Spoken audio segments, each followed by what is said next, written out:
नमस्कार। क्या हाल चाल है? सब ठीक है? बहुत बढ़िया, बहुत बढ़िया। अपनों और अपने इनको ख्याल रखो और यह वीडियो को ज़रूर देखो कि वीडियो बिल्कुल खास है और उन लोगों के लिए बिल्कुल खास है जो बसपा सुप्रीमो पे सवाल उठा में। बहुत सारे लोग बहुत तरह के सवाल उठा में, आज उनके दिमाग चिनचिना जाएंगे। बात बिल्कुल देसी की देसी बेबाक में होगी, चाहे का ये बुरी लगे, चाहे का ये सही लगे, चाहे अच्छी लगे, कछु लगे, और चाहे का को बीपी बढ़े। बिल्कुल बेबाक अंदाज में होगी और समझने वाले के नहीं है समझ में आवेगी, और जो ना समझे को समझना ही ना चाहे। यह को मतलब की है। चलो टाइम बर्बाद ना कर रहे, आ जाओ आज मैदान में। धुलीना कांड में 5 दलितन को जिंदा जलाया गया, तब बहन जी खुद हरियाणा आई और पीड़ितन को न्याय के साथ आर्थिक सहायता भी दी और सरकार ते दिवाई भी। रोहित वेमुला की शहादत पे केवल बहन जी ने संसद में आवाज उठाई और या तो पूरे देश में मोदी सरकार और खासकर स्मृति ईरानी की थूथू हुई। सहारनपुर और रोहित वेमुला कांड पर केवल बहन जी ने राज्यसभा से इस्तीफा दियो, जबकि अन्य पार्टी के दलित आरक्षित सीटन के नेता वहां मौजूद है।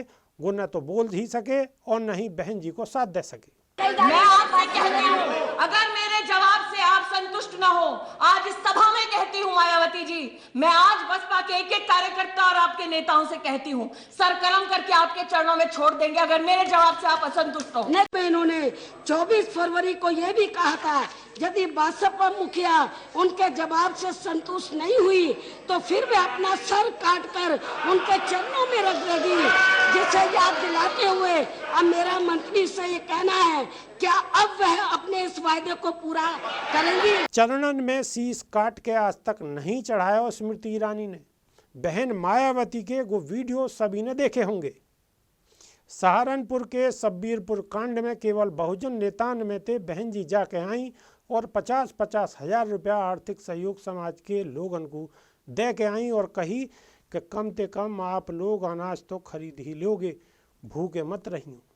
बाकी अन्य पार्टी के खासकर आरक्षित सीटन ते चुनाव जीते नेता ने तो वहाँ कछु बोल सके और ना ही सहारनपुर गए। ऊना कांड पे बहन जी ने बीजेपी सरकार पे जोरदार हमला बोलो, जाते राष्ट्रीय स्तर पर विरोध के सुर बीजेपी के खिलाफ समाज में उठे।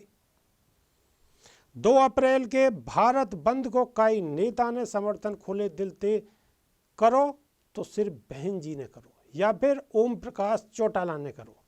बहन जी ने राजस्थान और मध्य प्रदेश में कांग्रेस को बाहरी समर्थन दियो हुआ हो, तभी समर्थन में पहले मीडिया में बयान दियो कि 2 अप्रैल के भारत बंद में जेलन में पड़े हमारे समाज के लोगन के ऊपर जो केस राज्य सरकार में तुरंत प्रभाव से वापस ले, जो वापस हुए भी। और बहन जी के दबाव के कारण मंत्रिमंडल की विशेष मीटिंग हुई और वही दिन शाम को केस वापस हुए।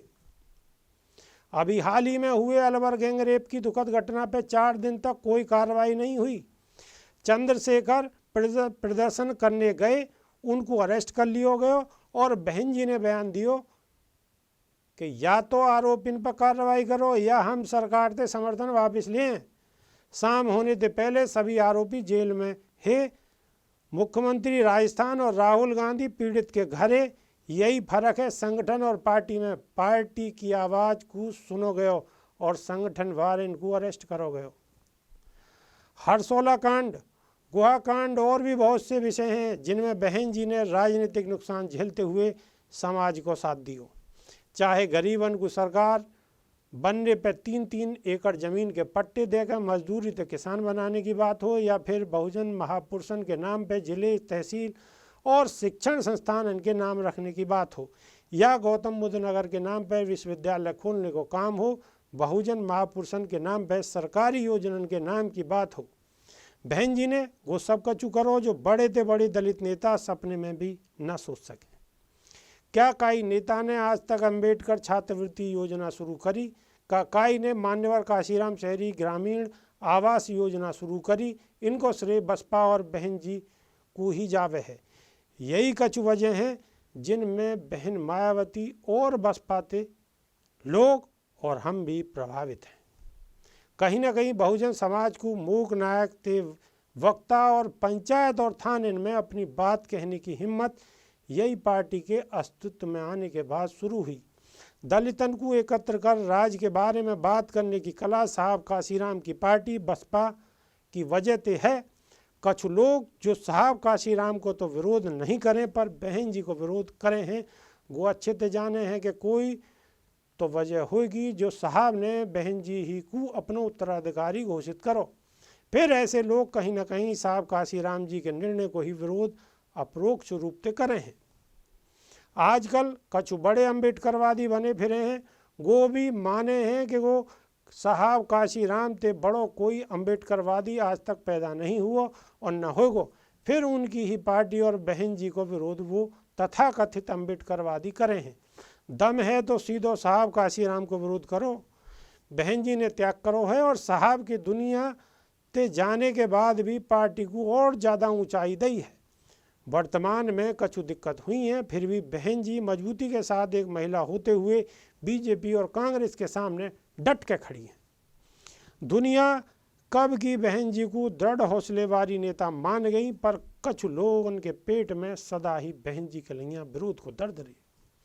बहन जी ने खुद को साहब के जाने के बाद एक राष्ट्रीय नेता के रूप में स्थापित करो, जबकि उनसे भी पहले संघर्षरत दलित नेता केवल क्षत्रिय दलन के नेता बन के रह गए। बहन जी राजनीतिक कौशल की वजह से ही 4 बार भारत के सबसे बड़े राज्य की सफल मुख्यमंत्री रहीं। विरोध इनके मुंह बंद करने के नहीं है, इतना बहुत है। प्रमोशन में आरक्षण बिल बहन जी के पास करवाने की कोशिश की, यदि कांग्रेस धोखा ना देती तो बिल कब को पास है जाता और हमारे नौकर पेशा भाई इनको को लाभ मिलता। जैसे जैसे सरकारी नौकरी ख़त्म करी जा रही हैं, बहन जी वो नेता हैं जिन्होंने प्राइवेट नौकरी में आरक्षण की बात करी है। अब क्यों ना बसपा सुप्रीमो को हम अपना नेता माने। बसपा ने समाज को पार्टी के रूप में एक मजबूत राष्ट्रीय विकल्प दी हो और एक राष्ट्रीय नेता के रूप में आदरणीय बहन कुमारी मायावती जी समाज के साथ देने की वजह से कुछ लोग बसपा से चाहते हुए भी न जुड़े। क्या कि राजनीतिक नुकसान नहीं है, फिर भी बहन जी समाज के दुख दर्द में सबसे आगे खड़ी नजर आमे हैं। फिर कहूँ कि मायावती को विरोध करना आसान, पर मायावती बनना उतना ही ज़्यादा मुश्किल। कछु समझ में आई बात? अरे कछु समझ में आप सबकी में आई और ना आई तो मेरे भी बस की ना। तो नमस्कार।